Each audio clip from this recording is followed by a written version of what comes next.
یہ یہود جو تھے یہ اللہ کے نبی صلی اللہ علیہ وسلم کے آنے پر اپنے عہد سے پھر گئے، اور وجہ اس کی حسد تھی، کیونکہ یہ جو حضرات انصار تھے ان کے پاس کوئی آسمانی دین نہیں تھا، یہ نصرانی آئے تھے یہاں پر، لیکن پھر دین نصرانیت ان کو بھول گیا، یہ بت پرست ہو گئے تھے مشرکین عرب کے دوسرے لوگوں کے اثرات کی وجہ سے۔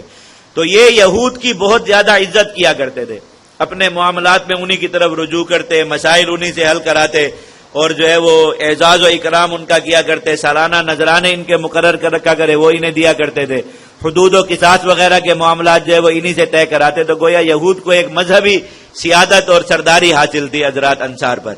اللہ کے نبی صلی اللہ علیہ وسلم جب تشریف لائے تو انصار کا رخ جو ہے وہ اس طرف ہو گیا، اور انہوں نے بالکل یہود سے قطع تعلق کر لیا۔ تو ان کو اس چیز کی وجہ سے حسد ہوا کہ ہماری سرداری اور سیادت جاتی رہی۔ انہوں نے یہ شرارت کی کہ تورات اور انجیل میں نبی کریم صلی اللہ علیہ وسلم کی علامات والی جو آیات تھی ان کو بدل دیا، اور اس طریقے سے بدلا کہ علامات کو بالکل الٹ دیا۔ مثلا اللہ کے نبی صلی اللہ علیہ وسلم کا رنگ مبارک جو اس میں مذکور تھا اس کو تبدیل کر دیا، جو چہرہ مبارک کا جو خد و خال تھے اور جو حلیہ تھا اس ساری چیزوں کو جو ہے انہوں نے بالکل بدل دیا، اور پھر ان انصار کو بلاتے اور کہتے دیکھو تم نے دھوکہ کھایا، یہ وہ نبی نہیں ہے جن کی علامات تورات و انجیل میں موجود ہیں، پڑھ کر دیکھو اور پھر ان کو دیکھو، یہ تو اس کے مطابق نہیں ہے۔ تو انصار وہ پڑھتے تو ان کے ذہنوں میں شکوک و شبہات آتے کہ واقعی کہ اللہ کے نبی صلی اللہ علیہ وسلم کا حلیہ تو ایسا نہیں۔ تو یہ مدینہ کے یہود میں جو سب سے بڑے عالم تھے حضرت عبداللہ ابن سلام رضی اللہ تعالیٰ عنہ، یہ نبی کریم صلی اللہ علیہ وسلم سے ملنے گئے جب آپ مدینہ تشریف نہیں لائے تھے، ابھی قباء کی بستی میں تھے ہجرت کے وقت، اور وہیں چہرہ مبارک دیکھتے ہی مسلمان ہو گئے، کیونکہ وہ علامات اتنی گہرائی سے پڑی ہوئی تھی، اس کے مطابق دیکھا تو پوری کی پوری علامات اس پر، اور ایک مور نبوت جو ہے وہ نظر نہیں آ رہی تھی، تو اللہ کے نبی صلی اللہ علیہ وسلم نے خود چادر ہٹا کے ان کو کہا کہ پیچھے آ کے وہ بھی دیکھ لو۔ ان کے دل میں وہ خیال چل رہا تھا، وہی کے ذریعے اطلاع کی، تو حضور نے فرمایا کہ جو علامت تلاش کرے وہ بھی آپ دیکھ لیں۔ تو انہوں نے پیچھے آ کے دیکھا مور نبوت بھی تھی، تو وہ فوراً مسلمان ہو گئے۔ انہوں نے مسلمانوں کو بتایا کہ یہ یہود نے آیات تبدیل کی، تورات میں اس طرح، ان کے پاس تورات کا اصل نسخہ تھا، انہوں نے مسلمانوں کو لا کر وہ دکھایا، کہا دیکھو اس کے مطابق اللہ کے نبی صلی اللہ علیہ وسلم کی ساری علامات بالکل من وعن ان پر صادق ہیں۔ اس واقعے پر حضرات صحابہ کرام جو مہاجرین تھے اور انصار تھے، ان کو یہود پر بہت زیادہ غصہ اور جلال آیا، اور انہوں نے اللہ کے نبی صلی اللہ علیہ وسلم سے اجازت طلب کی کہ آپ ہمیں حکم دیں ہم ان کو قتل کریں، کیونکہ انہوں نے تو دین اسلام کو ختم کرنے کی اتنی بڑی سازش کی کہ یہ لوگ جو نو مسلم ہیں، ابھی تازہ مسلمان ہوئے، ان کا تو ایمان بالکل ہی بگڑ جاتا اگر حضرت عبداللہ ابن سلام رضی اللہ تعالیٰ عنہ موجود نہ ہوتے اور تورات کا ایک اصلی نسخہ یہاں پر مدینہ میں نہ ہوتا، تو سارے لوگ ہی نبوت سے انکاری ہو جاتے کہ تورات و انجیل کو چونکہ مانتے تھے اور ان میں ایسا لکھا ہوا۔ تو اللہ تعالیٰ نے فرمایا کہ ابھی نہیں، تھوڑا وقت ان کے لیے ابھی بھی مہلت اور گنجائش موجود ہے، لیکن اللہ تعالیٰ ان کے بارے میں قتال کا حکم ضرور نازل فرمائیں گے، وعدہ اس میں فرمائیں گے۔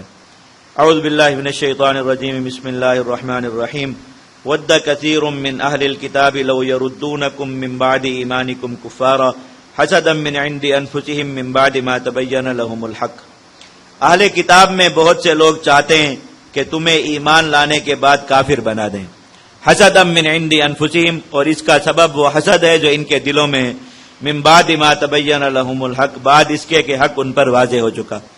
فاعفوا واصفحوا، جانتے ہیں دل سے کہ اللہ کے نبی صلی اللہ علیہ وسلم بھی حق ہیں، اب ان کا ایمان سے رکنا صرف حسد کی وجہ سے تھا۔ فاعفوا واصفحوا، فی الحال ان کو معاف کرو اور درگزر کرو، حتی یأتی اللہ بامری، یہاں تک کہ اللہ رب العزت کا حکم آ جائے۔ صاحب جلالین نے، علامہ قرطبی نے اور سارے مفسرین کرام نے لکھا، ای بامر القتال فیہم وضرب الجزیۃ علیہم، اللہ تعالیٰ ان کے ساتھ قتال کا بھی حکم دیں گے اور ان پر جزیہ نازل بھی کریں گے کہ اگر یہ جزیہ دے کر اپنے دین پر قائم رہنا چاہے تو رہ سکتے ورنہ نہیں۔ اور پھر ان کے بارے میں حکم جہاد آیا، اور سن 2 ہجری میں ہی جہاد کے فرضیت نازل ہونے کے بعد غزوہ بدر کے بعد جو پہلا خروج مسلمانوں کا ہوا وہ انہی یہود کے خلاف ہوا، اور مدینہ کے اندر یہود کے جو 3 قبائل تھے ان میں سے ایک قبیلہ بنو قینقاع کو جو ہے وہ یہاں سے نکال دیا گیا، اور پھر سن 4 ہجری میں دوسرا قبیلہ جو تھا بنو نذیر ان کو نکالا گیا، اور سن 5 ہجری میں تیسرا قبیلہ جو بنو قریظہ تھا وہ سارا کا سارا قبیلہ مسلمانوں کے ہاتھوں قتل کرا دیا اللہ تعالیٰ نے غزوہ احزاب کے فوراً بعد۔ اور پھر سن 6 ہجری میں مسلمانوں نے غزوہ خیبر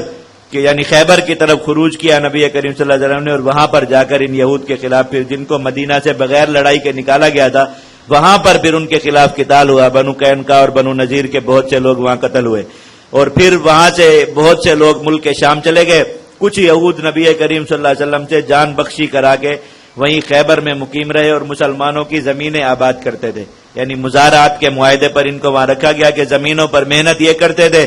پیداوار مسلمانوں کو آتی تھی، کچھ حصہ ان کو مزدوری کے طور پر دیا جاتا تھا، یعنی مسلمانوں کے ملازم بن کر رہے. حضرت عمر رضی اللہ عنہ کے زمانے میں پھر خیبر سے ان کو بالکل یا مکمل نکال کر ملک شام بھیج دیا گیا، تو جزیرۃ العرب پھر یہود سے مکمل پاک ہوا. تو اللہ تعالیٰ نے آگے اپنے وعدے کے مطابق اس طرح ان سے جو ہے وہ جہاد کرائے. ان اللہ علی کل شیء قدیر، بے شک اللہ تعالیٰ ہر چیز پر قادر ہے.